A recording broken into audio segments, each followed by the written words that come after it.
إن الحمد لله الذي أكرم الذي علم بالقلم وعلمه من البيان ما لم يعلم فسبحان الذي لا يحصى امتنانه باللسان ولا بالقلم ونشهد أن لا إله إلا الله وحده لا شريك له ونشهد أن سيدنا وحبيبنا ومولانا محمدا عبده ورسوله فقد قال الله تعالى في كلامه المجيد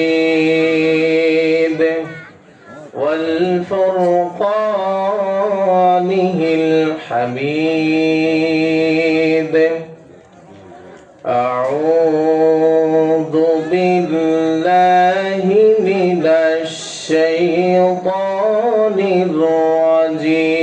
الرجيم بسم الله الرحمن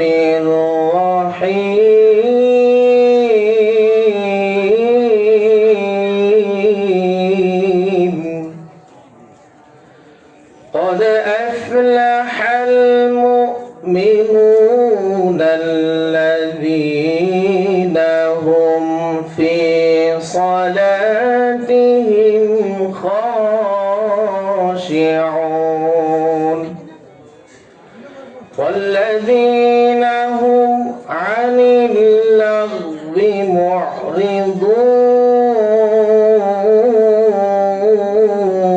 معرضون والذين هم للزكاة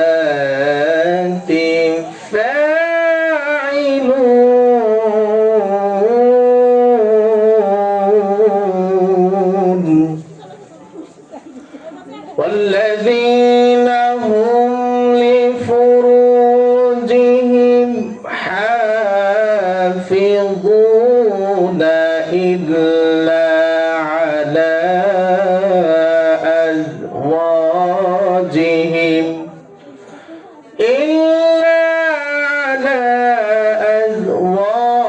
أزواجهم أو ما ملكت أيمانهم فإنهم غير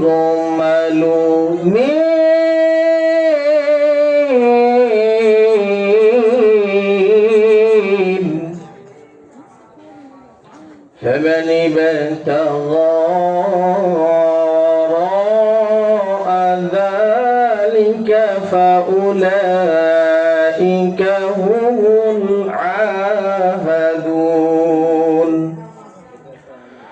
والذين هم لأماناتهم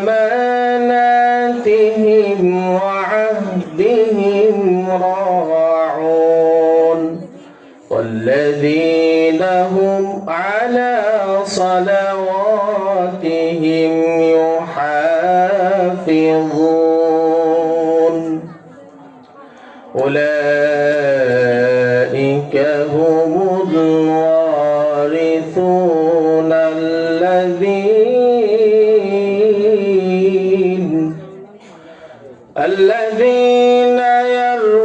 الذين يرثون الفردوس هم فيها خالدون. وقال النبي صلى الله عليه وسلم المسلم من سلم المسلمون من لسانه ويده. وقال تعالى في شان حبيبه إن الله وملائكته يصلون على النبي يا أيها الذين آمنوا صلوا عليه وسلموا تسليما. আমরা সকলেই নামাজে যে দরুদ শরীফটি পড়ি ওই দরুদ শরীফটি পড়ি। اللهم صل على محمد وعلى آل محمد كما صليت على إبراهيم وعلى آل إبراهيم إنك حميد مجيد. اللهم بارك على محمد وعلى آل محمد كما باركت على إبراهيم وعلى آل إبراهيم إنك حميد مجيد. হাজার ব্যথা বেদনার পরে ফিরে আসনি তুমি আপন ঘরে, দিনের আলো তুমি ছড়িয়ে দিতে ছেড়ে গেলে মদিনায় মক্কা ছেড়ে হে রাসূল তোমাকে ভুলি আমি কেমন করে, হে রাসূল তোমাকে ভুলি আমি কেমন করে। হাজারো ব্যথা বেদনার পরে ফিরে আসনি তুমি আপন ঘরে, দিনের আলো তুমি ছড়িয়ে দিতে চলে গেলে মদিনায় মক্কা ছেড়ে, হে রাসূল তোমাকে ভুলি আমি কেমন করে। খেয়ে না খেয়ে দিন প্রচারের কাজে নিজেকে দিয়েছো বিলিয়ে, তায়েফের কাফেরেরা চিনল না এ আলো, দুষ্ট ছেলেদের পিছে দিল লেলিয়ে।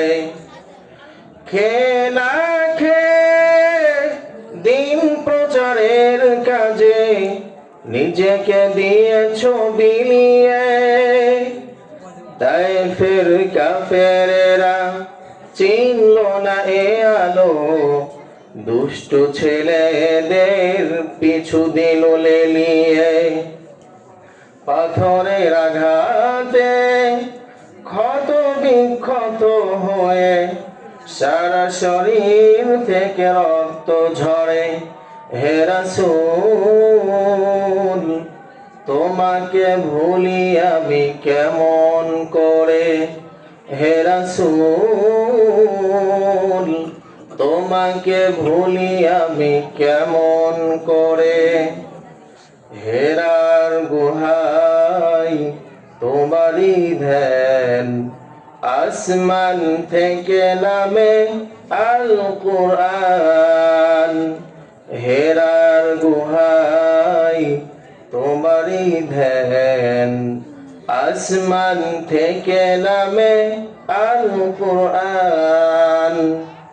ভাঙল সবার ভুল তোমারই পরে, আসলো কোরআনের ছায়া তলে।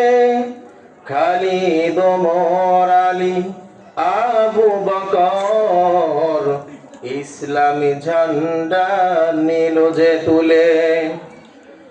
ভাঙলো সবার ভুল তোমারই পরে, আসলো কোরআনের ছায়া তলে। খালিদ ওমর আলী আবু বকর ইসলামী ঝান্ডা নিল যে তুলে। আল আমিন তুমি ছিলে যে সদা সকল মানুষের তরে। হে রাসূল তোমাকে ভুলি আমি কেমন করে, হাজারো ব্যথা বেদনার পরে। ফিরে আসনি তুমি আপন ঘরে, দিনের আলো তুমি ছড়িয়ে দিতে। চলে গেলে মদিনায় মক্কা ছেড়ে।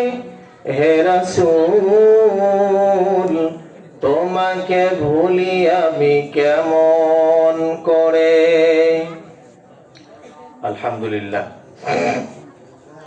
সমস্ত প্রশংসা সেই মহান তাবারক তাআলা দরবারে, যে মহান তাবারক তাআলা আমাকে আপনাকে দুনিয়ার সকল প্রকার গর্হিত কাজ সমূহ থেকে ফারিগ করে নিয়ে আজকের চক কল্যাণপুর উত্তরপাড়া রফিজা নিসা হাফিজিয়া মাদ্রাসা ও নুরানি কিন্ডারগার্টেন এর বার্ষিক তাফসিরুল কোরআন মাহফিলে আসার মতো সুযোগ করে দিলেন, তৌফিক ইনায়েত করলেন। সেই মহান তাবারক তাআলা দরবারে একবার শুকরিয়া জ্ঞাপন করি, সকলেই বলে আলহামদুলিল্লাহ। আলহামদুলিল্লাহ। আল্লাহ তাআলার এই প্রশংসা এত আস্তে বললে চলবে? সকলেই মনকে উজাড় করে বলুন আলহামদুলিল্লাহ।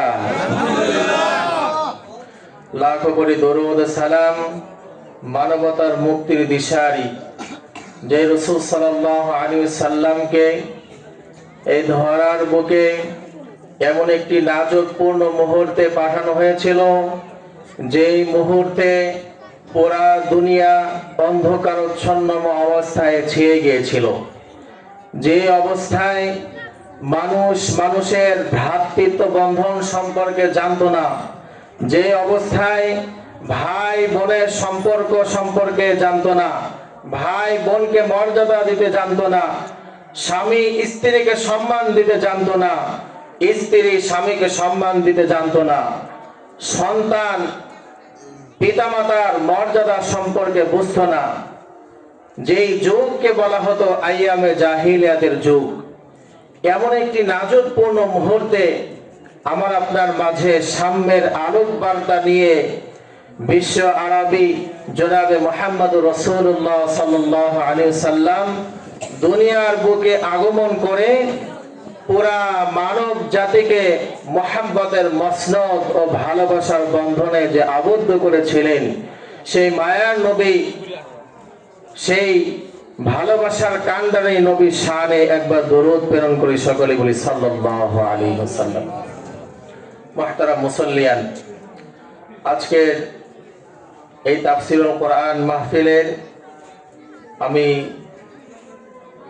সর্বপ্রথম আজকে তাফসিরুল কোরআন মাহফিলের সম্মানিত সভাপতি সাহেবকে আজকের এই মাহফিলের পক্ষ থেকে স্বাগত জানাই এবং মোবারকবাদ জানাই। আজকের এই তাফসিরুল কোরআন মাহফিলের যিনি নয়নের মণি, যার আলোচনার শোনার জন্য আমরা দীর্ঘ সময় ধরে অপেক্ষামান রয়েছি, এবং ওই সকল আলোচকদেরকেও সুস্বাগত জানাই এবং মোবারকবাদ জানাই, ধন্যবাদ কৃতজ্ঞতা প্রকাশ করছি। তারা দীর্ঘ সময় ব্যাপী অত্যন্ত কোরআন ও হাদিসের চমৎকার সুন্দর সুন্দর আলোচনা করেছেন। আল্লাহ পাক রব্বুল আলামিন সকলের হায়াতের মধ্যে বারাকা দান করুন, সকলেই বলে আমিন। মুহতারাম হাজিরিন, কোরআনুল কারীমের একটি সূরা সূরাতুল মুমিন, সূরাতুল মুমিনুনের আমি প্রথম 11টি আয়াতে কারিমা আপনাদের সম্মুখে তেলাওয়াত করেছি। এই আয়াতে কারিমার মধ্যে আল্লাহ পাক রব্বুল আলামিন তার মনোনীত মুমিন বান্দাদেরকে কেন্দ্র করে মুমিন বান্দা হওয়ার জন্য তাদের বৈশিষ্ট্য সম্পর্কে 7টি বৈশিষ্ট্য আল্লাহ পাক রব্বুল আলামিন এই সূরাতুল মুমিনুনের মধ্যে তিনি আমাদেরকে জানিয়েছেন। যে এই 7টি বৈশিষ্ট্য যদি আজকের এই আলোচনার পরে আমরা যদি এখান থেকে শুনে আমলের মধ্যে আমরা নিয়ে আসতে পারি, তাহলেই মূলত আজকের এই আয়োজন, আজকের এই ব্যবস্থাপনা মূলত সফল কামিয়াব হয়।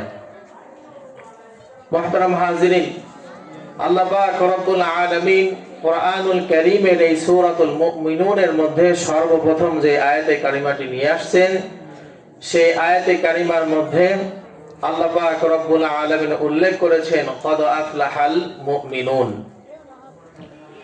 অবশ্যই সফল কাম মুমিন বান্দাগণ।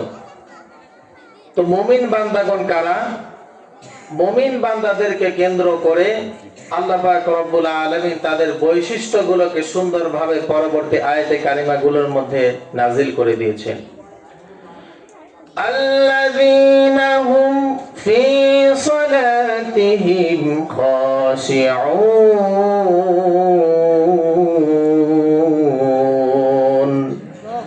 আল্লাহ পাক রব্বুল আলামিন সূরাতুল মুমিনুনের শুরুতেই মুমিন বান্দাদের সফলতা সম্পর্কে উল্লেখ করে দিলেন। মুমিন বান্দাদের গুণাগুণ সম্পর্কে আল্লাহ পাক রব্বুল আলামিন সর্বপ্রথম যেই সিফাতকে, যেই বৈশিষ্ট্য হিসাবে উল্লেখ করলেন, সেই বৈশিষ্ট্য হলো আল্লাযীনা হুম ফি সালাতিহিম খাশিউন। যারা তাদের নামাজের মধ্যে বিনয়ী, যারা তাদের নামাজগুলোর মধ্যে খুশু সহকারে তাদের নামাজগুলোকে আদায় করে। মুফাসসিরিনে ইকরামগণ এই আয়াতে কারিমার শুরু থেকে সুন্দরভাবে এটার বিশ্লেষণ করেছেন। এখানে মুমিনদের সফলতার মৌলিক বিষয়টা কি? দুনিয়ার মধ্যে আমি যেই ব্যবসা বাণিজ্যের মধ্যে, যা কিছুর মধ্যে আমি আপনি লিপ্ত রয়েছি, এই ব্যবসা বাণিজ্যের মধ্যে আমার আপনার মূলত মৌলিক সফলতা নয়। তাফসীরে কাবীরের মধ্যে সর্বপ্রথম আয়াতের আফলাহা শব্দের ব্যাখ্যা করা হয়েছে। সফলতা মূলত কি? সফলতা মূলত তিনি উদ্দেশ্য করে বলেছেন এই আয়াতে কারিমার ব্যাখ্যায় আফলাহা শব্দের অর্থ আফলাহা যাফরু বিল মুরাদি ওয়া কিল আল বাকাউ ফিল খায়র। সফলতা হলো যাবতীয় বিষয়ের মধ্যে উদ্দেশ্য হাসিল হওয়া এবং অথবা কোনো কল্যাণের মাঝে প্রতিষ্ঠিত থাকা, এইটাই মূলত সফলতা। আল মুআজামুল ওয়াসিত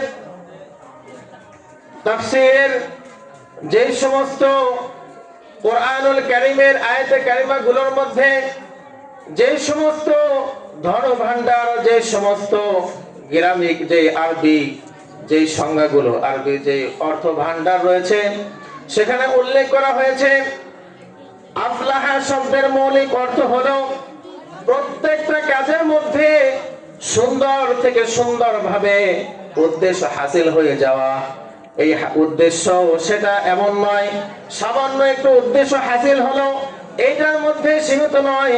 উদ্দেশ্য হাসিল হওয়ার দ্বারা মূলত উদ্দেশ্য হলো এমন যে একজন মানুষ যখন যেই মনের মধ্যে যেই মনের নেক বাসনা নিয়ে আসতেছে, ওই মনের নেক বাসনার সঙ্গে সঙ্গে পূরণ হয়ে যাওয়াই এইটাই মূলত উদ্দেশ্য হাসিল হওয়া। দুইটি ব্যাখ্যার মাধ্যমে সুস্পষ্ট হলো যে মূলত উদ্দেশ্য হলো কোন মানুষ যখন কোন একটা বিষয়ের প্রতি তার মনের মধ্যে কোন একটা বিষয় আসবে, ওই বিষয়টি আসার সঙ্গে সঙ্গেই তার ওই বিষয়টি মূলত উদ্দেশ্য হাসিল হয়ে যাইতে হবে। এইটাই মূলত মৌলিক সফলতা।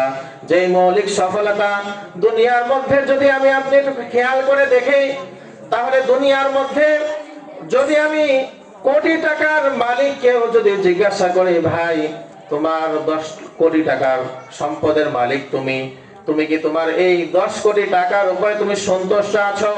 সে সঙ্গে সঙ্গে বলবে যে না, আমি আমার এই 10 কোটি টাকার উপর আমি সন্তুষ্ট নাই।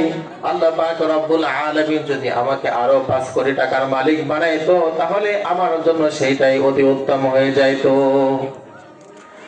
যদি স্বাভাবিক জাত আমাকে আপনাকে যদি জিজ্ঞাসা করা হয়, তাহলে আমরাও এগুলোর উত্তর ওইভাবে দেব যে আমার অমুক অমুক চাহিদা রয়েছে। এই চাহিদা মূলত দুনিয়ার মধ্যে অর্জন হওয়া এটা কখনোই সম্ভব নয়। দুনিয়ার মধ্যে যে যত সফল কামিয়াবি ব্যক্তি হোক না কেন, তার মধ্যে কোনো না কোনো দিক দিয়ে দুর্বলতার সাইড রয়ে গিয়েছে। এই জন্য আল্লাহ পাক রব্বুল আলামিন কোরআনুল কারীমের মধ্যে এমন একটি বিষয় এর ইঙ্গিত আমাদেরকে দিয়ে দিয়েছেন, মৌলিক সফলতার জায়গা দুনিয়াতে নয়, মৌলিক সফলতার জায়গা হলো দুনিয়ার বাহিরে এমন একটা জগৎ রয়েছে, যে জগতের নাম হলো জান্নাত। সুবহানাল্লাহ। ওয়ালাকুম ফিহা মা তাশতাহি আনফুসুকুম, সেখানে আমরা যা কিছু চাবো সঙ্গে সঙ্গে আমাদের মৌলিক চাহিদাগুলো সঙ্গে সঙ্গে পূরণ হয়ে যাবে, এমন জায়গার নাম হলো জান্নাত। ফামান যুহজিহা আনিন নারি ওয়া উদখিলাল জান্নাতা ফাকাদ ফাজ। আল্লাহ পাক রব্বুল আলামিন ঘোষণা দেন যে এই ব্যক্তিকে জাহান্নামের আগুন থেকে মুক্তি দিয়ে মূলত তাকে জান্নাতে প্রবেশ করার জন্য অনুমতি দেয়া হলো, ওই ব্যক্তি মূলত সফল কামিয়াবি ব্যক্তি। সুবহানাল্লাহ। তাহলে দুনিয়ার মধ্যে সফলতার মৌলিক জায়গা কোথায়? সফলতার মৌলিক জায়গা দুনিয়ার মধ্যে আজ আমি যে ব্যবসা বাণিজ্যের মধ্যে লিপ্ত রয়েছি, আজ আমি যেই টাকা পয়সার মায়া মমতার দিকে ছোটাছুটি করছি, দুনিয়ার যে লোভ লালসার পেছনে ছোটাছুটি করতেছি, আসলে যে যতই আমি আপনি ছোটাছুটি করি না কেন, এই ছোটাছুটি করলেও আমার মৌলিক সফলতা আমি কখনোই শেষ পর্যন্ত পৌঁছাইতে পারবো না। শেষ পর্যন্ত পৌঁছাইতে হলে আমাকে আপনাকে আল্লাহ তাআলার ওই নিয়ামত প্রাপ্ত জান্নাতকে হাসিল করতে হবে, ঠিক কিনা? তাহলে কি বলতেছিলাম যে মুমিনদের সিফাত কি? মুমিনদের সিফাত সম্পর্কে আলোচনা করতে গিয়ে মূলত সফল কামিয়াবি মুমিন ব্যক্তিগণ কোন জায়গায় গিয়ে হইতে পারে সেই প্রসঙ্গে আলোচনা টানছিলাম, যে মূলত মুমিন ব্যক্তিগণ সফলতার মৌলিক চাবিকাঠি, মৌলিক জায়গাটা কোথায়? জান্নাত। মুমিনদের গুণাগুণ আল্লাযীনা হুম ফি সালাতিহিম খাশিউন, যারা তাদের নামাজগুলোর মধ্যে বিনয়ী, যারা খুশু খুজুর সঙ্গে অত্যন্ত নম্র ভদ্রভাবে নামাজগুলো আদায় করে। তাফসীর ইবনে কাসিরের মধ্যে উল্লেখ রয়েছে খুশুর মূলত উদ্দেশ্য কি? খুশুর দ্বারা উদ্দেশ্য হলো আল্লাহ পাক রব্বুল আলামিনের কৃতজ্ঞতা প্রকাশ করা, আল্লাহ তাআলার খৌফ খশাআত নিয়ে, আল্লাহ তাআলার ভয় ভীতি নিয়ে অন্তরকে স্থির রেখে নামাজের মধ্যে দাঁড়িয়ে যাওয়া। হযরত ইবনে আব্বাস রাদিয়াল্লাহু তাআলা আনহু খুশুর ব্যাখ্যা করেছেন, নামাজের মধ্যে আল্লাহ তাআলার ভয় এবং অন্তরকে স্থির করে রাখাই এটাই মূলত খুশু।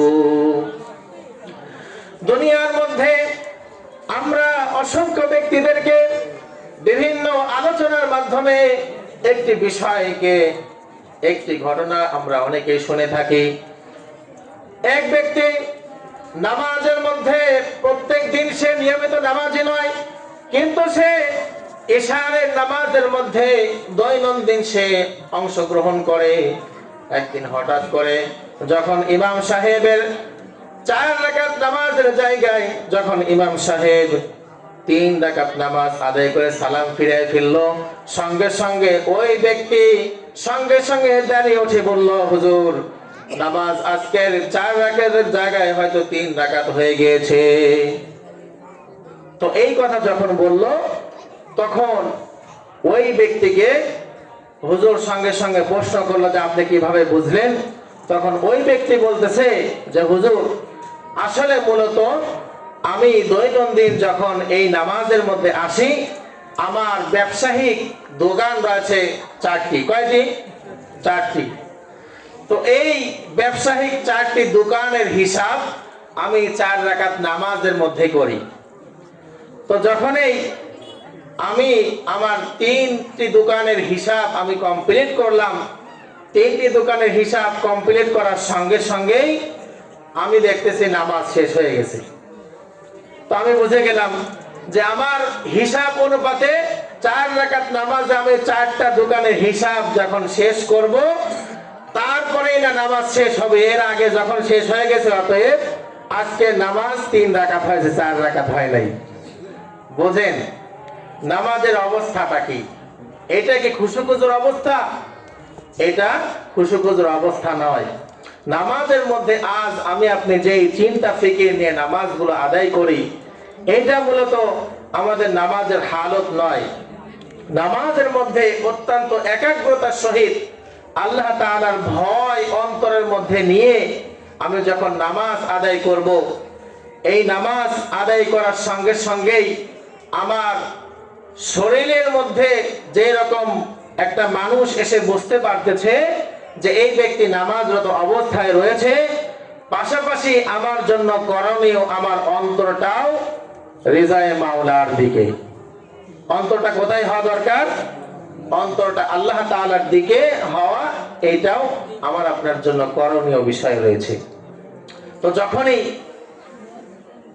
আশরাফ আলী থানভী রহমতুল্লাহ আলাইহি এই খুশুর ব্যাখ্যা দিতে গিয়ে তিনি উল্লেখ করেছেন যে মূলত নামাজের মধ্যে যখন কোনো ব্যক্তি তার অন্তরটা আল্লাহ তাআলার দিক থেকে যখন ফিরে অন্য মনস্ক হয়, তো ওই ব্যক্তির জন্য কাজ সঙ্গে সঙ্গে সে যখনই খেয়াল করবে যে না আমি নামাজের মধ্যে রয়েছে, সঙ্গে সঙ্গে অন্তরকে ফিরাই নিয়ে আসা।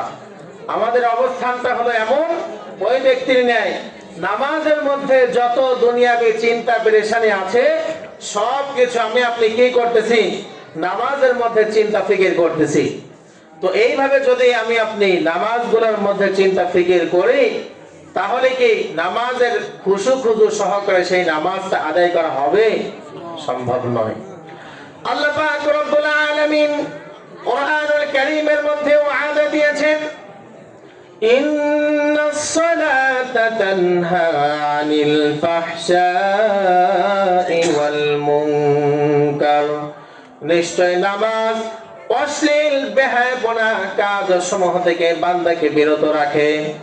বর্তমান সময়ে হয়তো প্রশ্ন করতে পারেন, হুজুর আমি অনেক ব্যক্তিকে দেখতে পেয়েছি যে এই ব্যক্তিবর্গ যারা নামাজের মধ্যে গিয়ে একদম ইমাম সাহেবের বরাবর দাঁড়িয়ে 5 ওয়াক্ত সালাত সঠিক সময়ে 5 ওয়াক্ত কাতারে সারিবদ্ধ হয়ে নামাজ আদায় করছে, অথচ ওই সকল ব্যক্তিদের নাম সর্বপ্রথম সুদ ঘুষ কারবারের মধ্যে লিপ্ত। তাহলে কি আল্লাহ তাআলার ওয়াদা মিথ্যা? কখনোই নয়। আল্লাহ তাআলার ওয়াদা কখনো মিথ্যা হইতে পারে না। আল্লাহ তাআলার ওয়াদা সত্য। মূলত আমি যে নামাজ আদায় করতে গেছি, নামাজগুলো আদায় করছি, ওই নামাজগুলোর মধ্যে আমার খুশি নেই, নামাজগুলোর মধ্যে আল্লাহ তাআলার কৃতজ্ঞতা বোধ নেই, আল্লাহ তাআলার স্মরণ নেই, আল্লাহ তাআলার ধ্যান মগ্ন নেই। নামাজগুলোর মধ্যে দুনিয়ার যত চিন্তা ভাবনা রয়েছে, দুনিয়ার যত উল্টাপাল্টা কাজকর্ম আমি দুনিয়ার মধ্যে সারা দিন ব্যাপী করি, সমস্ত চিন্তা ভাবনা যখন নামাজের মধ্যে নিয়ে আসি, তো এই নামাজের দ্বারা মূলত আমাকে অশ্লীলতা বেহায়াপনা কাজ থেকে এই নামাজ আমাকে কখনো বিরত রাখতে পারবে না। যখন আমি নামাজ আল্লাহ তাআলার ভয় ভীতি অন্তরের মধ্যে লালন করে নিয়ে, আল্লাহ তাআলার ভয় ভীতি অন্তরের মধ্যে ঢুকিয়ে নিয়ে যখন আমি নামাজ আদায় করব, ওই নামাজ আমাকে আল্লাহ তাআলার দুনিয়ার মধ্যে যে ওয়াদা কোরআনুল কারীমের মধ্যে আমরা দেখতে পেয়েছি, নিশ্চয় নামাজ অশ্লীলতা বেহায়াপনা কাজসমূহ থেকে ফারেক রাখে, বিরত রাখে। এই নামাজ যখন আল্লাহ তাআলার ভয় ভীতি নিয়ে আদায় করতে পারবো, তখন ওই নামাজ আমাকে আপনাকে গুনাহের কাজ থেকে বিরত রাখবে। এটাই মূলত খুশু নামাজের সফলতা। প্রিয় ভাই, দুনিয়ার মধ্যে আমি কি জন্য আসলাম, দুনিয়ার মধ্যে আসার মৌলিক উদ্দেশ্যই কিন্তু আজ আমি আপনি ভুলে বসেছি। দুনিয়ার মধ্যে আল্লাহ পাক রব্বুল আলামিন একটা উদ্দেশ্য দিয়ে দুনিয়ার মধ্যে পাঠিয়েছেন। উদ্দেশ্যটা কি? আল্লাহ তাআলা কোরআনুল কারীমের মধ্যে ঘোষণা দিয়েছেন, ওয়ামা খালাকাতুল জিন্না ওয়াল ইনসা ইল্লা লিয়াবুদুন।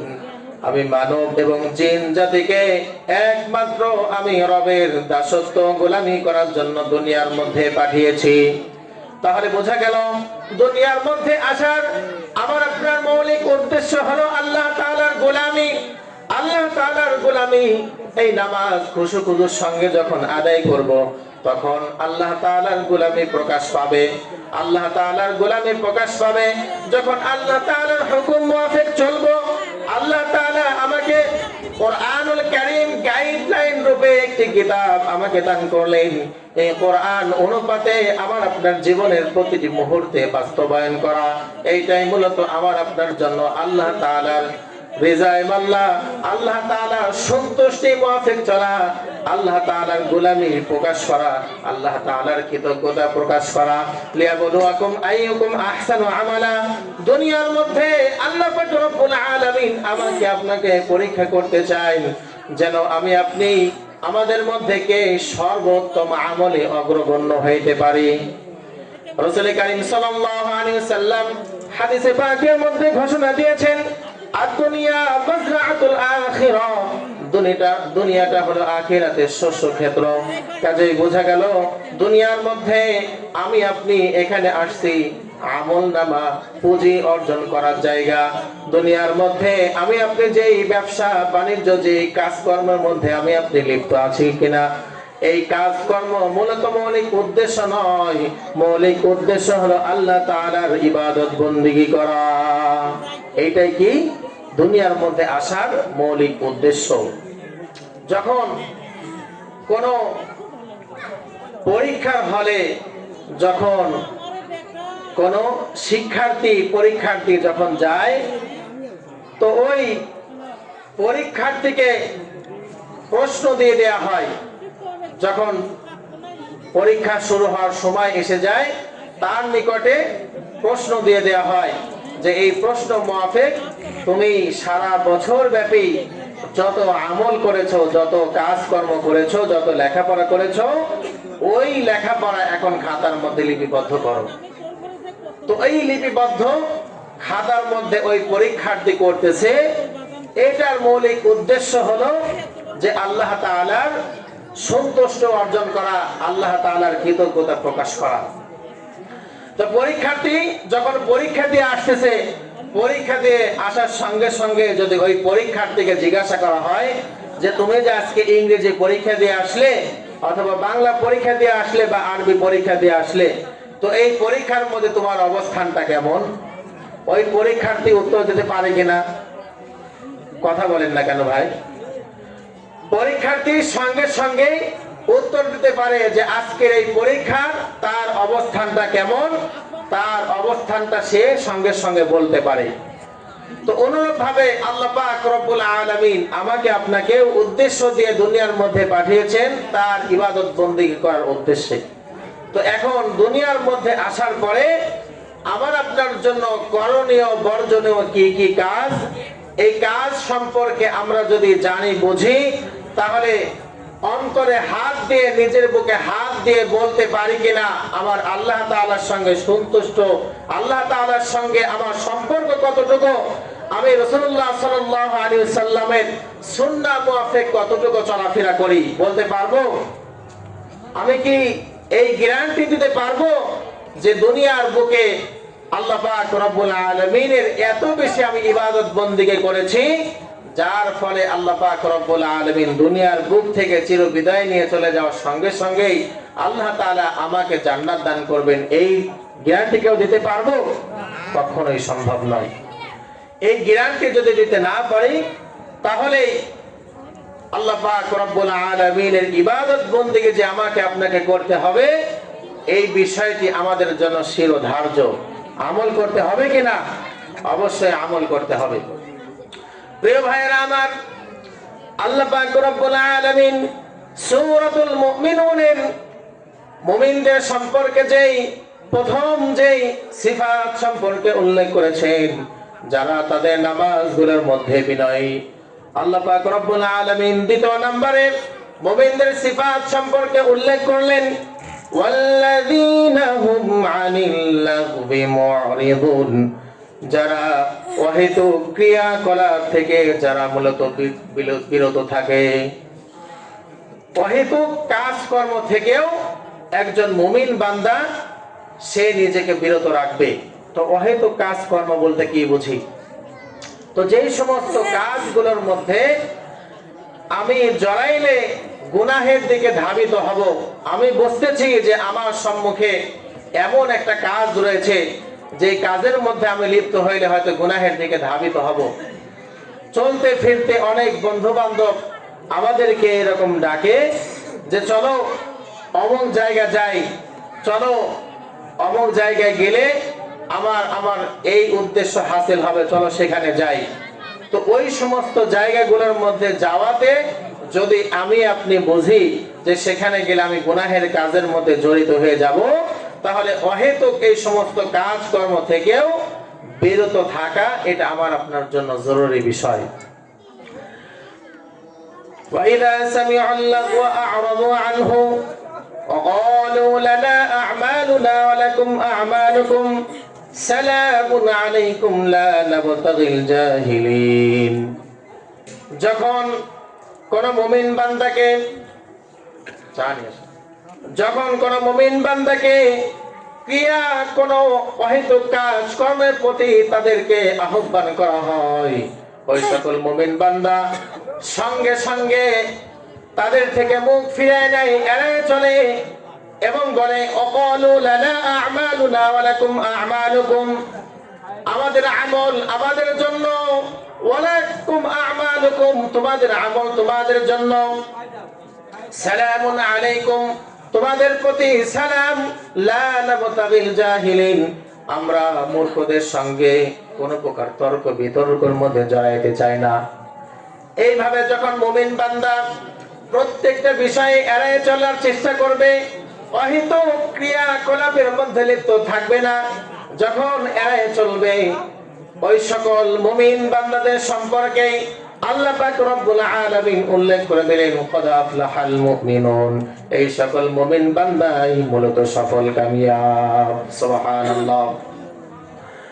আল্লাহ পাক রব্বুল আলামিন মুমিন বান্দাদের সিফাত এমন ভাবে উল্লেখ করেছেন যে একজন মুমিন বান্দা সে মূলত অহিতুক কাজ কর্মের মধ্যে লিপ্ত হবে না। সে ছোট থেকে ছোট যেই অবস্থাগুলো তার সম্মুখে সে মনে করবে যে এই সমস্ত কাজ কর্মের মধ্যে গেলে গুনাহের কাজের মধ্যে জড়িত হয়ে যাব, আল্লাহ তাআলা নাফরমানি এটার মধ্যে নিয়ত রয়েছে, সে ওই সমস্ত কাজের থেকেও মূলত বিরত থাকবে। হাদিসের মধ্যে আসছে মান সামাতা নাজা, যেই ব্যক্তি চুপ থাকে সে নাজাত পায়। এখানে মূলত যখন আমি একটা বিষয় দেখতেছি যে অমুক মিটিং এর মধ্যে গেলে, সেখানে গেলে দেখা যাবে আমি বিভিন্ন অহেতুক গুনাহের কাজের মধ্যে জড়িত হয়ে যাব, আমি মানুষের সঙ্গে তর্ক বিতর্কের মধ্যে জড়িত হয়ে যাব, আমার দ্বারা এমন কোন কথা প্রকাশ পাবে যেই কথার দ্বারা অন্য কোন মানুষেরা কষ্ট পাবে, আমার কথার দ্বারা কোন মুসলমান কষ্ট পাবে, আমার কথার দ্বারা কোন মুসলমান আঘাত প্রাপ্ত হবে, আমার কথার দ্বারা কোন মুসলমান তার অন্তরের মধ্যে কষ্ট পাবে, এই বিষয়টা আমি চাই না। আল্লাহ পাক রব্বুল আলামিনের হাবিব সাল্লাল্লাহু আলাইহি সাল্লাম হাদিসে পাকের মধ্যে ঘোষণা দিয়েছেন, আল মুসলিমু মান সালিমাল মুসলিমুনা মিন লিসানিহি ওয়া ইয়াদিহি ওয়াল মুমিনুনা মান আমিনাহুন নাসু আলা দিমাইহিম ওয়া আমওয়ালিহিম। প্রকৃত মুসলমান তো ওই ব্যক্তি যার হাত এবং অন্তর থেকে জবান থেকে অপর মুসলমান নিরাপদ, সেই হলো প্রকৃত মুসলমান। বর্তমান সময়ে আমি একজন মুসলমানকে কটাক্ষ করে আঘাত দিয়ে তাকে কথা বলতে কোনো দ্বিধাদ্বন্দ্ব বোধ মনে করি না। আমি এমন ভাবে কথাবার্তার মধ্যে, আমার বাচন ভঙ্গির মধ্যে এমন কিছু বিষয় নিয়ে আসি যেই কথাগুলোর দ্বারা আমার অপর মুসলমান ভাই কষ্ট পায়। অথচ হাদিসের মধ্যে আসছে ইজাই মুসলিম হারাম, কোন মুসলমান ব্যক্তিকে কষ্ট দেওয়া এটা আমাদের জন্য অনুচিত, হারাম কাজ। তো যখন আমি আপনি এই হারাম কাজের মধ্যে লিপ্ত হব, তখন এই হারাম কাজের মধ্যে লিপ্ত হওয়ার দ্বারা আল্লাহ তাআলার নাফরমানি আমার আপনার দ্বারা অর্জিত হবে। আর এই নাফরমানের কাজের মধ্যে যখন জড়িত হয়ে যাব, আল্লাহ তাআলা যখন আমার আপনার প্রতি অসন্তুষ্ট হবেন, তখন আমি আপনি প্রকৃত মুমিন বান্দা রূপে হতে পারবো না। এর জন্য প্রকৃত মুমিন বান্দার জন্য কাজ হলো অহেতুক ক্রিয়াকলাপ, যাবতীয় অহেতুক কাজকর্ম থেকে মূলত বিরত থাকা। সুবহানাল্লাহ। মুহতারাম হাজিরিন, আল্লাহ পাক রব্বুল আলামিন ৩য় নম্বরে মুমিনদের সিফাত সম্পর্কে উল্লেখ করতে গিয়ে বললেন, ওয়াল্লাযীনা হুম লিয-যাকাতি ফাঈলুন, যারা যাকাত প্রদান করে, যারা যাকাত আদায় করে। তাফসীরের কিতাবগুলোর মধ্যে এই আয়াতে কারিমার ব্যাখ্যায় দুইটা ব্যাখ্যা সম্পর্কে উল্লেখ করা হয়েছে। এখানে যাকাত শব্দ এসেছে। যাকাত শব্দের দ্বারা মূলত এখানে দুই ধরনের উদ্দেশ্য হতে পারে। যাকাত শব্দের অর্থ হলো তাজকিয়া, আত্মশুদ্ধি করা। যাকাত শব্দের অর্থ হলো শরীয়তের পরিভাষায় আমরা যে যাকাতকে বুঝি, কোন ধনবান ব্যক্তির নিকট আল্লাহ পাক রব্বুল আলামিন যদি তাকে যাকাতের সম্পদের মালিক বানায়, তাহলে 1 বছর অতিক্রান্ত হওয়ার পরে ওই সম্পদের যাকাত নির্ধারিত পাত্রে কোন গ্রহণযোগ্য ব্যক্তি যে যাকাত পাওয়ার মতো উপযুক্ত, ওই পাত্রে আদায় করাকে মূলত শরীয়তের পরিভাষায় যাকাত বলে। অর্থাৎ ধনাঢ্য ব্যক্তি যে সম্পদের মালিক, এমন ব্যক্তি যখন তার এই নিসাবে যাকাত 1 বছর অতিবাহিত হয়ে যাবে, এই 1 বছর অতিবাহিত হয়ে যাওয়ার পরে ওই যাকাতের তার নির্ধারিত বন্টিত শতকরা 2.5 টাকা যখন সে কোন গরিব মিসকিন অসহায় মানুষদের মধ্যে বন্টন করে দিবে, তো এইটাকে মূলত শরীয়তের পরিভাষায় কি বলা হয়? যাকাত বলা হয়।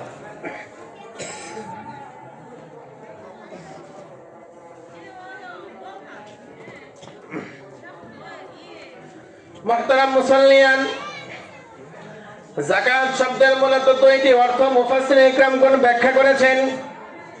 যাকাত দ্বারা যদি তাজকিয়া, আত্মশুদ্ধি মূলত উদ্দেশ্য হয়, তাহলে আত্মশুদ্ধি আমাদেরকে এমন ভাবে করা দরকার যে আত্মশুদ্ধির মধ্যে কোন প্রকার শিরকি কার্যকলাপ থাকবে না, যেই আত্মশুদ্ধির মধ্যে আল্লাহ পাক রব্বুল আলামিনের নাফরমানির কার্যাবলী থাকবে না, যেই আত্মশুদ্ধির মধ্যে আল্লাহ তাআলার কৃতজ্ঞতা প্রকাশ পাবে, যেই আত্মশুদ্ধির মাধ্যমে আল্লাহ তাআলার অনুগ্রহ প্রকাশ পাবে, সেই অবস্থাকে মূলত আত্মশুদ্ধি বলা হয়।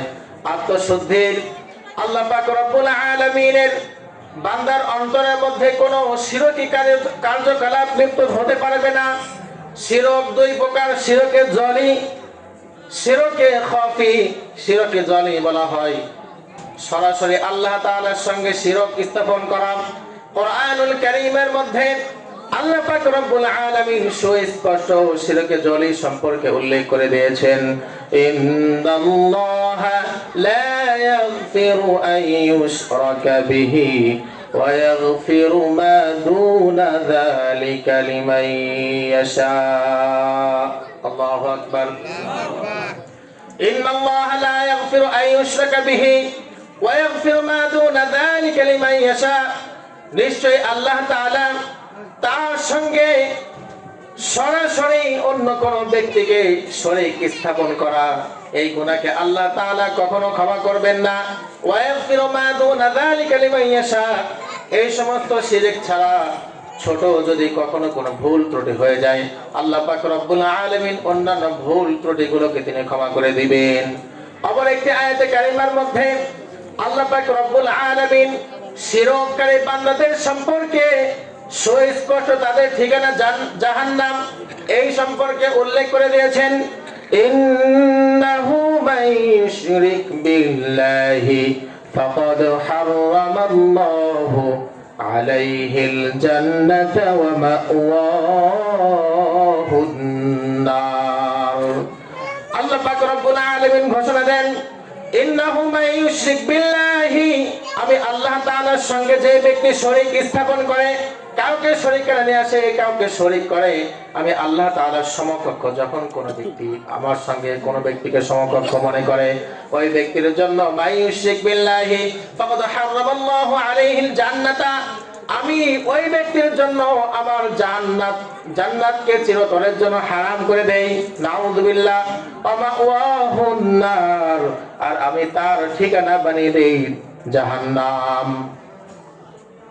তাহলে আল্লাহ তাআলার সঙ্গে শিরক এটা কখনোই স্থাপন করা যাবে না। আমার আত্মশুদ্ধি এমন ভাবে করা উচিত যে আমি যেন কোনো প্রতিমা, কোনো বৃক্ষ, কোনো গাছপালা, তরুলতা, কোনো কিছুর সঙ্গে যেন আল্লাহ তাআলাকে আমি শরীক স্থাপন না করি। এমন ভাবে আমার অন্তরকে আত্মশুদ্ধি করতে হবে যেই অন্তরের মধ্যে আল্লাহ তাআলার সঙ্গে অন্য কোনো ব্যক্তি শরীক স্থাপন নেই। তো এমন পরিশুদ্ধি অন্তর আমি আপনি যখন করতে পারবো, তখনই আল্লাহ তাআলার মনোনীত বান্দা রূপে আমি হইতে পারবো। মুহতারাম মুসল্লিয়ান, আল্লাহ পাক রব্বুল আলামিন কোরআনুল কারীমের মুমিনদের ৩য় নাম্বার যে বৈশিষ্ট্য হিসাবে উল্লেখ করেছেন, ওয়াল্লাযীনা হুম লিযাকাতি ফাঈলুন, যারা যাকাত আদায় করে, যাকাত সম্পাদন করে। এই আয়াতে কারিমার ব্যাখ্যা যদি যাকাতের দিকে নেওয়া হয়, তাহলে যাকাত সম্পর্কে আল্লাহ পাক রব্বুল আলামিন কোরআনুল কারীমের মধ্যে অসংখ্যভাবে বান্দাদেরকে যাকাত আদায় করার প্রতি উদ্বুদ্ধ করেছেন। আল্লাহ পাক রব্বুল আলামিন ঘোষণা দেন, ওয়ানফিকু ফি সাবিলিল্লাহ ওয়া লা তুলকু বিআইদিকুম ইলা তাহলুকাতি ওয়া আহসিনু।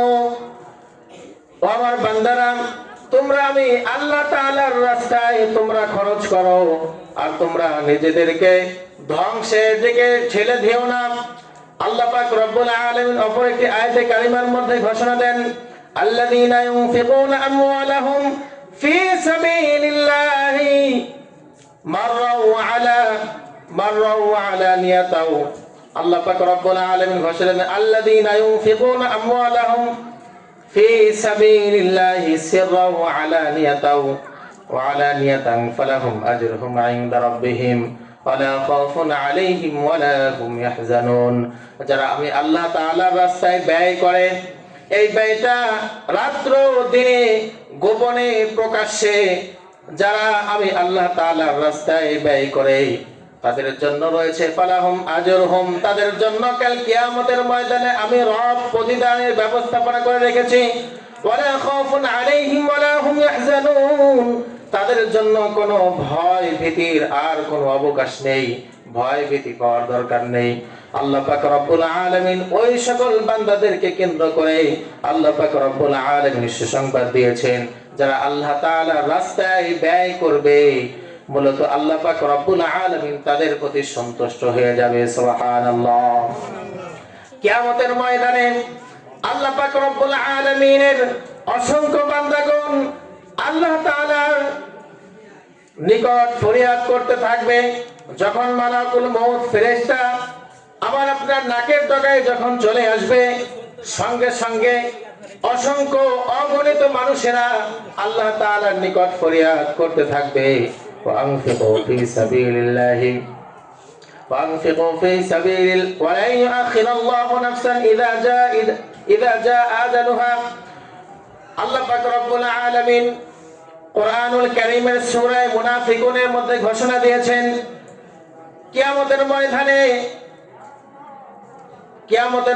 না আল্লাহ পাক রব্বুল আলামিনের যখন মালাকুল মউত ফেরেশতা আমার আপনার কোন ব্যক্তির নাকের ডগায় এসে যাবে, তখন অনেক মানুষেরা এরকম আল্লাহ তাআলার নিকট ফরিয়াদ করতে থাকবে, আয় আল্লাহ, আমাকে যদি সামান্য কিছু সময় দেয়া হয়, তাহলে আমিও তোমার রাস্তায় খরচ করব, আমিও দান সদকা করব, আমিও নেককারদের মধ্যে অন্তর্ভুক্ত হয়ে যাব। আল্লাহ পাক রব্বুল আলামিন তাদের সম্পর্কে পরবর্তী আয়াতে কারিমা শেষ অংশের দিকে উল্লেখ করে দিয়েছেন, ওয়ালা ইউআখিরুল্লাহু নাফসান ইযা জাআ আজালুহা। এটা কখনোই সম্ভব নয়, যখন তোমাদের নির্ধারিত সময় এসে যাবে, এই নির্ধারিত সময় আসার সঙ্গে সঙ্গে তোমার জানগুলোকে কবজ করে নেওয়া হবে। ইয়া আইয়ুহাল্লাযীনা আমানু আনফিকু মিম্মা রাযাকনাকুম মিন ক্বাবলি আন ইয়াতিয়া ইয়াওমুন লা বাইউন ফীহি ওয়ালা খুল্লাতুন ওয়ালা শাফাআহ ওয়াল কাফিরুনা হুমুয যালিমুন। আল্লাহ পাক রব্বুল আলামিন ৩ নাম্বার পৃষ্ঠার শুরুতেই আলোচনা করেছেন মুমিন ঈমানদারদেরকে উল্লেখ করেন, ইয়া আইয়ুহাল্লাযীনা আমানু আনফিকু মিম্মা রাযাকনাকুম মিন ক্বাবলি আন ইয়াতিয়া ইয়াওমুন লা বাইউন ফীহি ওয়ালা খুল্লাতুন ওয়ালা শাফাআহ। হে আমার ঈমানদার বান্দাগণ, তোমরা আমি আল্লাহ তাআলার রাস্তায় ব্যয় করো ওই সময় আসার পূর্বে, আন ইয়াতিয়া ইয়াওমুন লা বাইউন ফীহি ওয়ালা খুল্লাতুন ওয়ালা শাফাআহ, যেই সময়ে কোনো ক্রয় বিক্রয় থাকবে না, যেই সময় তোমাদের কোনো সাথী সঙ্গে থাকবে না, যেই সময় তোমাদের জন্য কোনো সুপারিশকারী থাকবে না, ওই সময় পর্যন্ত তোমরা আমি আল্লাহর রাস্তায় ব্যয় করো। সুবহানাল্লাহ। আল্লাহ পাক রব্বুল আলামিন সূরা বাকারার শুরুর দিকেও আল্লাহ পাক রব্বুল আলামিনের রাস্তায় ব্যয় করার সম্পর্কে উল্লেখ করে দিয়েছেন, আল্লাযীনা ইউমিনুনা বিল গায়ব ওয়া ইউকিমুনাস সালাহ ওয়া মিম্মা রাযাকনাহুম ইউনফিকুন। আল্লাহ পাক রব্বুল আলামিন এখানে মুত্তাকিনদের কয়েকটি গুণাগুণ উল্লেখ করতে গিয়ে মুত্তাকিনদের গুণাগুণগুলোর মধ্যে একটা গুণাগুণ এমন রয়েছে, ওয়া মিম্মা রাযাকনাহুম ইউনফিকুন, যারা আমি আল্লাহ তাআলার রাস্তায় ব্যয় করে এরাই মূলত মুত্তাকি। সুবহানাল্লাহ। মুহতারাম মুসল্লিয়ান, তাহলে আল্লাহ তাআলার রাস্তায় ব্যয় করলে আমার আপনার জন্য লস হয়ে যাবে বিষয়টা এমন নয়। বর্তমান সময়ে আমি আপনি চিন্তা করতেছি যে যাকাত আদায় করলে টাকা কমে যাচ্ছে, আর সুদি কোনো কারবার করলে সেটার দ্বারা টাকা বাড়তেছে। তো যারা সুদি কারবারের মধ্যে লিপ্ত আছেন তাদেরকে গিয়ে প্রশ্ন করা আমার আপনার জন্য জরুরি যে ভাই, আপনি সুদি কারবারের মধ্যে লিপ্ত আছেন, বলেন তো আপনি এই টাকার দ্বারা সন্তুষ্ট কিনা, আপনি সুখে আছেন কিনা, একটু গিয়ে জিজ্ঞাসা করেন।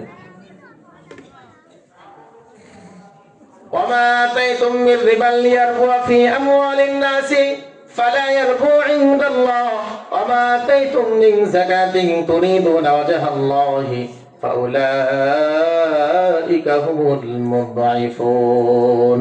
আল্লাহু আকবার। আল্লাহ পাক রব্বুল আলামিন ওই সকল বান্দাদেরকে কেন্দ্র করে বলেন যারা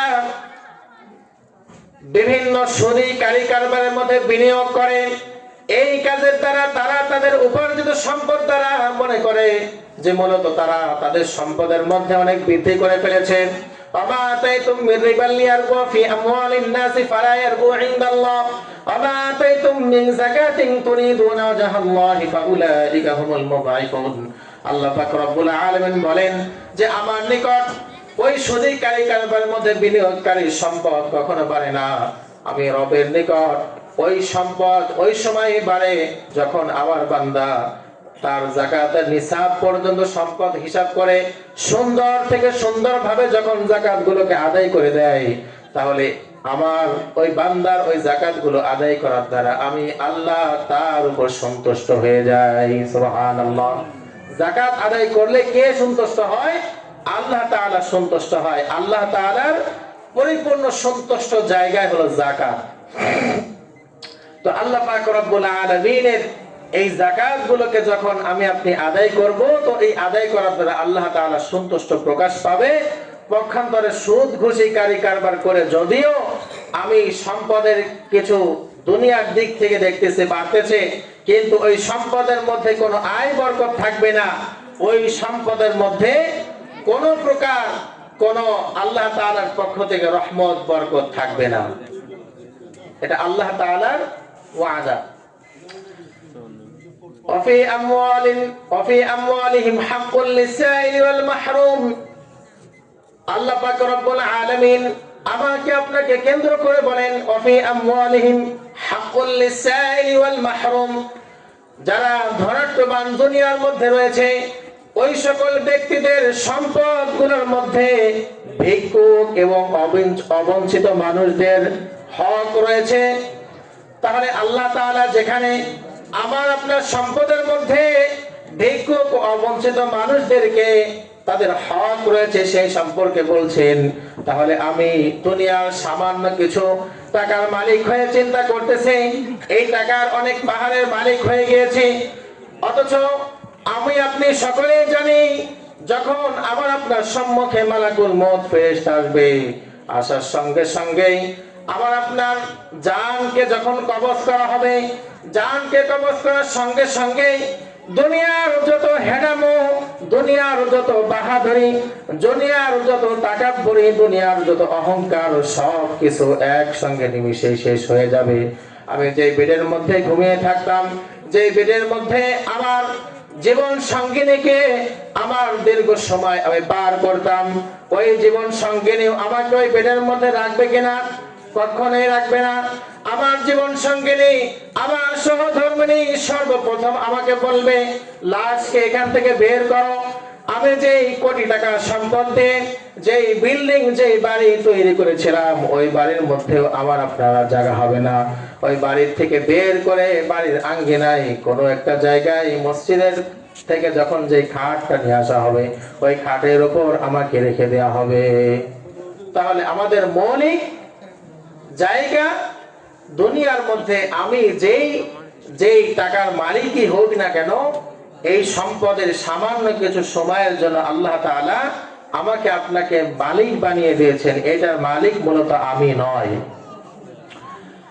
আল্লাহুল গনি ওয়া আনতুমুল ফুকারা, আল্লাহ পাক রব্বুল আলামিন ঘোষণা দেন, আমি আল্লাহ ধনী, ওয়া আনতুমুল ফুকারা, আর তোমরা হলো দারিদ্র, তোমরা হলো ফকির, তোমরা মিসকিন। তো এই অবস্থানটা আমরা ওই সময় বুঝবো যখন দুনিয়ার বুক থেকে আমার আপনার শেষ নিঃশ্বাস আমি আপনি ত্যাগ করব। এই সময় আমি আপনি অত্যন্ত পরিতাপ, অত্যন্ত আফসোস করতে থাকবো। দুনিয়ার শেষ বয়সের দিকে যখন আমি আপনি এসে যাব, সেই সময় হয়তো অনেক চিন্তা ভাবনার মধ্যে বিভোর হয়ে থাকবো।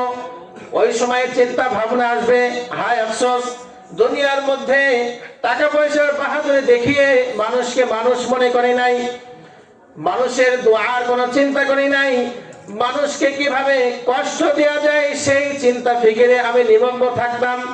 মানুষের কোনো দোয়ার কোনো ফিকির করে নাই, অথচ মানুষের দোয়া পাওয়ার দরকার ছিল যখন বারবার করে আমার আপনার শ্বাস যখন রুদ্ধ হয়ে যাবে, ওই সময় চিন্তা ফিকির করব, হায় আফসোস, বাড়ির পাশে কত অসহায় মানুষ থাকছিল, ওই সমস্ত মানুষদেরকে আমি সাহায্য সহযোগিতা করি নাই।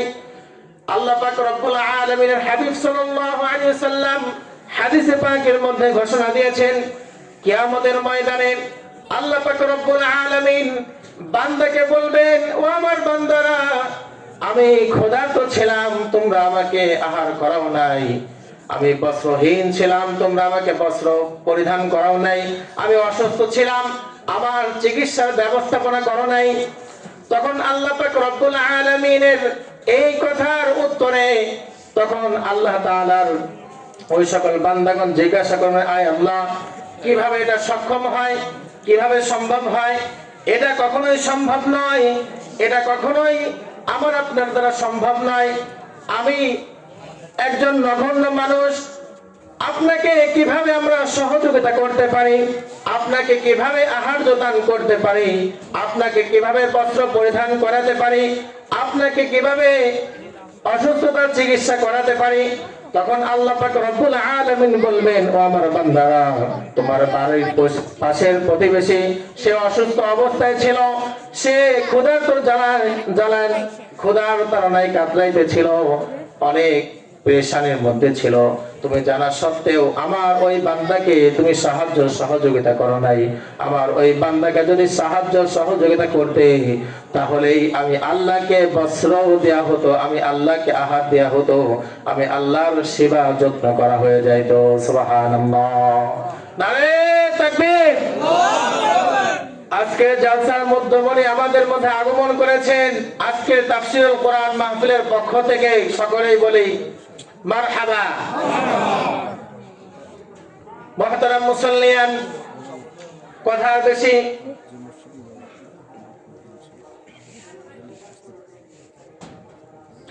মুহতারাম মুসাল্লিয়ান, লম্বা চওড়া কোনো আলোচনা হবে না। সামান্য কিছু সময়ের মধ্যে আমি আমার আলোচনার ইতি টানার চেষ্টা করব ইনশাআল্লাহ। আল্লাহ পাক রব্বুল আলামিন মুমিনদের সিফাত সম্পর্কে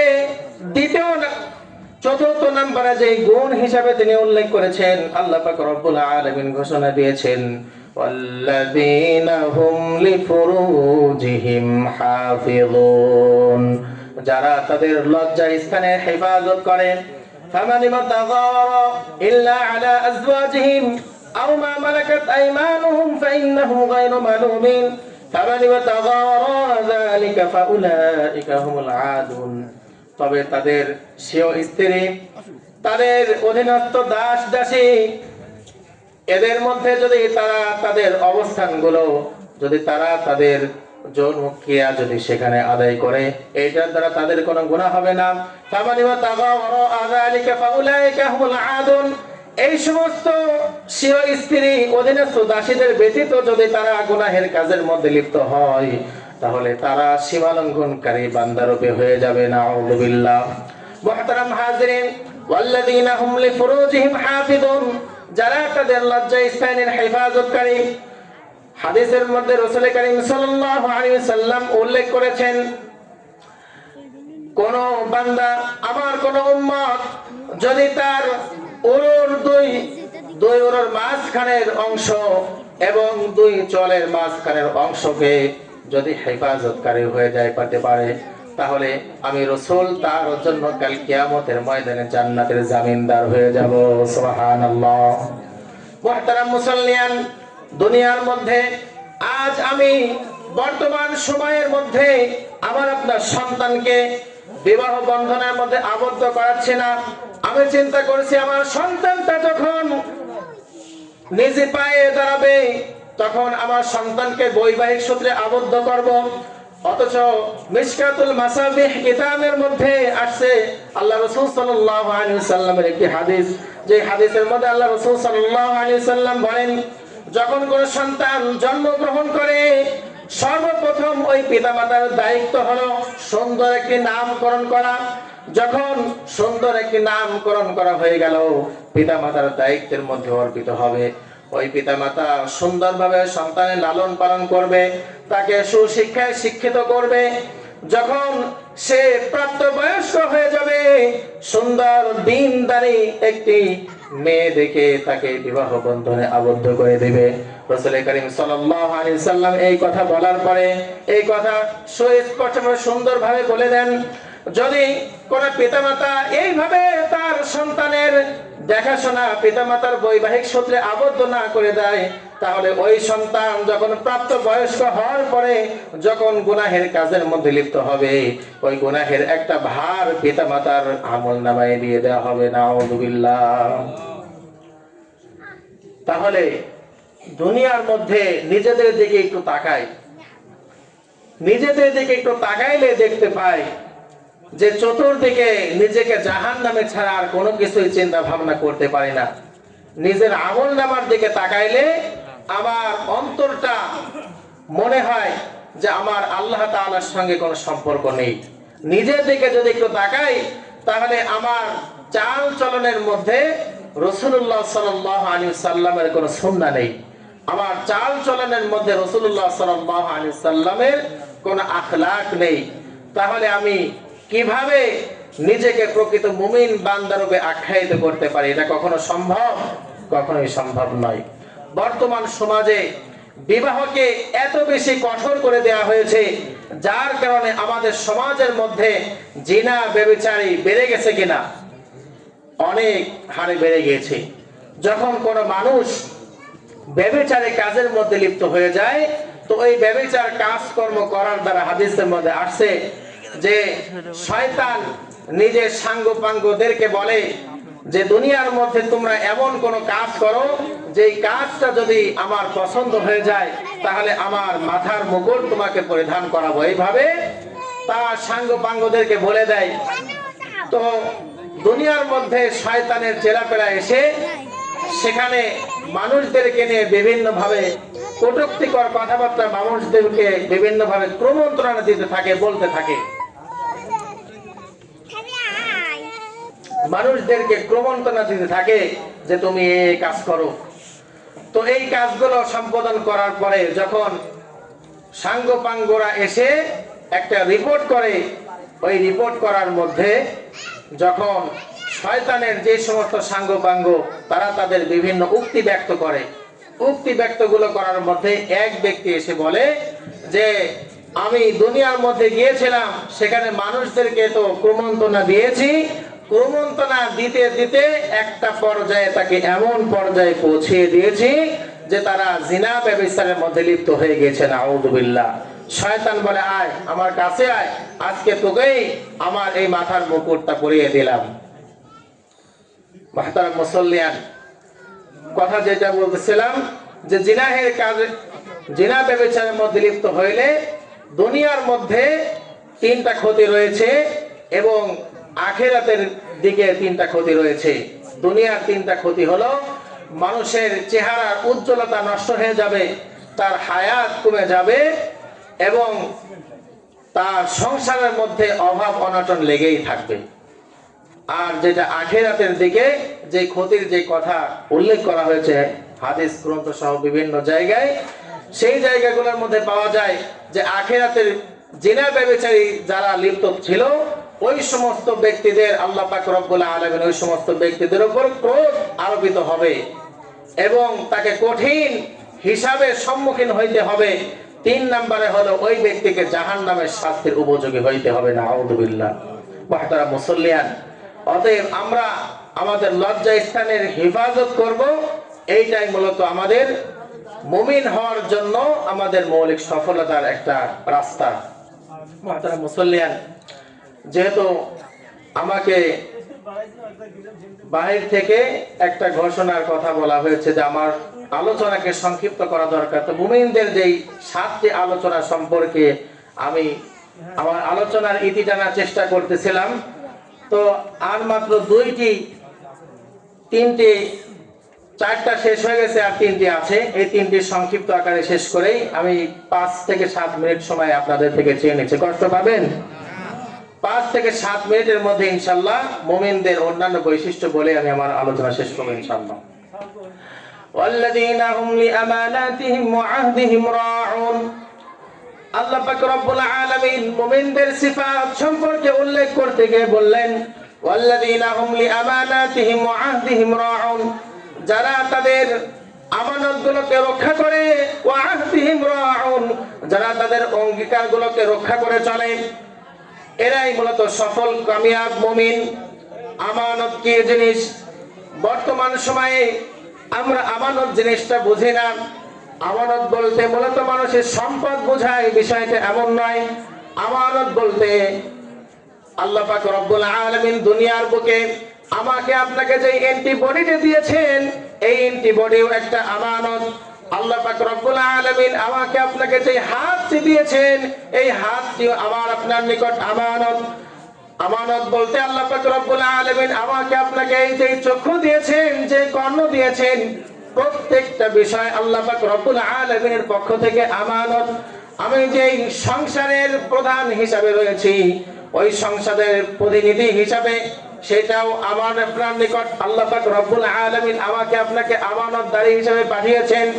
রাসূল করিম সাল্লাল্লাহু আলাইহি ওয়াসাল্লাম হাদিসের মধ্যে ঘোষণা দিয়েছেন আলা কুল্লুকুম রাঈন ওয়া কুল্লুকুম মাসউলুন আন রাইয়াতিহি।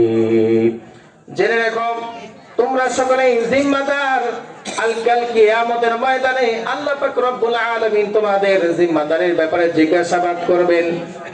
আমানত এত বড় একটা সেনসিটিভ বিষয়।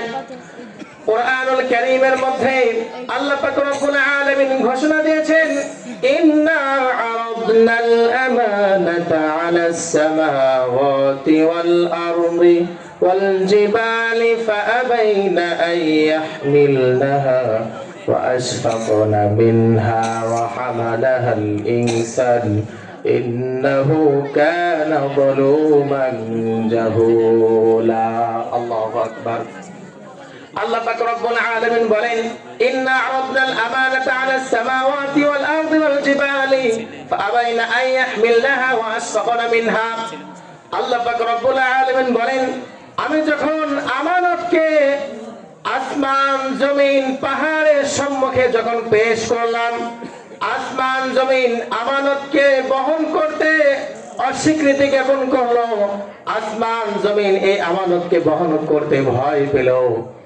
ওয়াহামালাহাল ইনসান এই আমানতকে মানুষেরা বহন করে নিল ইন্নাহু কানা যালুমান জাহুলা নিশ্চয় মানুষ অত্যন্ত ভারী একটা বিষয় বহন করলো মানুষেরা না বোঝার কারণে এই আমানতকে বহন করে ফেলেছে তো আমানত এত বড় গুরুত্বপূর্ণ একটা বিষয় আল্লাহ তাআলা যখন আসমান এবং জমিন ও পাহাড়কে যখন বললেন যে তুমি আমানতকে তোমার নিকট রাখো এটার ভার তোমার দায়িত্বে থাকবে সঙ্গে সঙ্গে আসমান জমিন পাহাড় এই আমানতের দায়িত্ব নিতে কি করলো অস্বীকৃতি জানালো তো আমানত এত বড় গুরুত্বপূর্ণ একটি বিষয় 6 নাম্বার হলো মুমিনদের গুনাহগুণ সম্পর্কে আল্লাহ পাক রব্বুল আলামিন উল্লেখ করেছেন ওয়া আহদিহিম রাউন যারা তাদের অঙ্গীকারের মধ্যে সুন্দরভাবে তাদের ওয়াদাগুলোকে আদায় করে হাদিসের মধ্যে রাসূল করিম সাল্লাল্লাহু আলাইহি সাল্লাম বলেন লা ঈমানা লিমান লা আমানাতা লাহু ওয়ালা দীনা লিমান লা আহদা লাহু ওই ব্যক্তি যার নিকট আমানতদারি নেই তার মধ্যে কোনো ঈমান নেই নাউযুবিল্লাহ ওয়ালা দীনা লিমান লা আহদা লাহু আর যেই ব্যক্তির মধ্যে অঙ্গীকারবদ্ধ নাই তার মধ্যে কোনো দ্বীনদারিত্বই নেই নাউযুবিল্লাহ কত বড় একটা সেনসিটিভ বিষয় রাসূল করিম সাল্লাল্লাহু আলাইহি সাল্লাম হাদিসের মধ্যে ঘোষণা দিয়েছেন ইযা হাদাসা কাযাবা ওয়া ইযা ওয়া'আদা আখলাফা ওয়া ইযা তুমিনা খানা যখন মুনাফিকের তিনটি আলামত হিসেবে রাসূল করিম সাল্লাল্লাহু আলাইহি সাল্লাম উল্লেখ করেছেন যে যখন কোন ব্যক্তি কথায় কথায় মিথ্যা কথা বলবে তো তখন মনে করবে তার মধ্যে মুনাফিকের একটা তিনটা লক্ষণের মধ্যে একটা লক্ষণ নিয়োজিত রয়েছে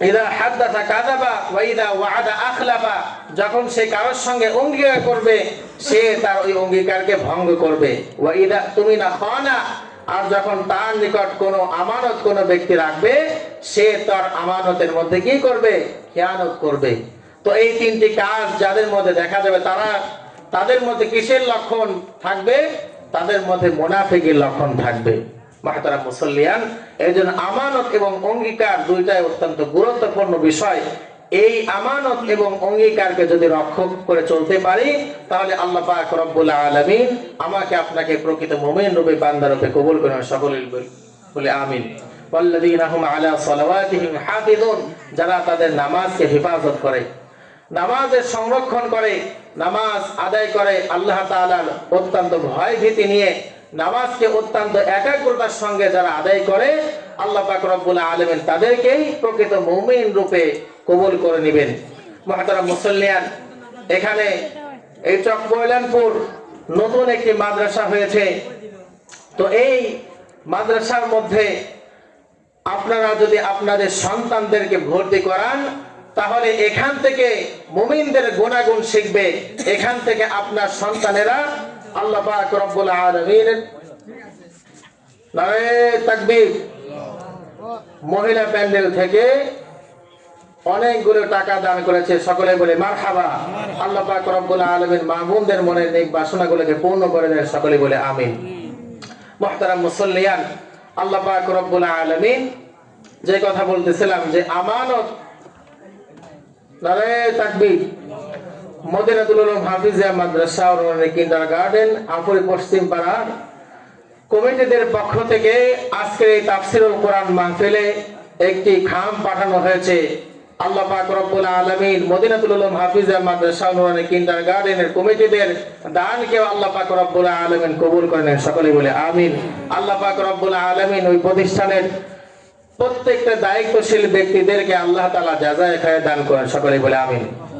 মুহতারাম হাজিরিন, তো যেই কথা বলতেছিলাম যে নামাজগুলোর মধ্যে একাগ্রতার সহিত আল্লাহ পাক রব্বুল আলামিনের ইবাদত, মহিলা প্যান্ডেল থেকে আরো কিছু টাকা আল্লাহ পাক রব্বুল আলামিন মা বোনদেরকে জাযায়ে খায় দান করেন, সকলে বলে আমিন। মুহতারাম মুসাল্লিয়ান, তো আমরা মুমিনদের এই গুনাহগুণ যদি অন্তরের মধ্যে লালন করতে পারি, তাহলে আল্লাহ পাক রব্বুল আলামিন কাল কিয়ামতের ময়দানে আমাদের জন্য কি ব্যবস্থাপনা করে রেখেছেন। আল্লাহ পাক রব্বুল আলামিন বলেন, উলাইকা হুমুল ওয়ারিসুন আল্লাযীনা ইয়ারিসুনাল ফিরদাউস হুম ফিহা খালিদুন। ওই সমস্ত লোকেরাই ফিরদাউসের অধিকারী, হুম ফিহা খালিদুন, তারা সেখানে সর্বদায়ের জন্য থাকবে।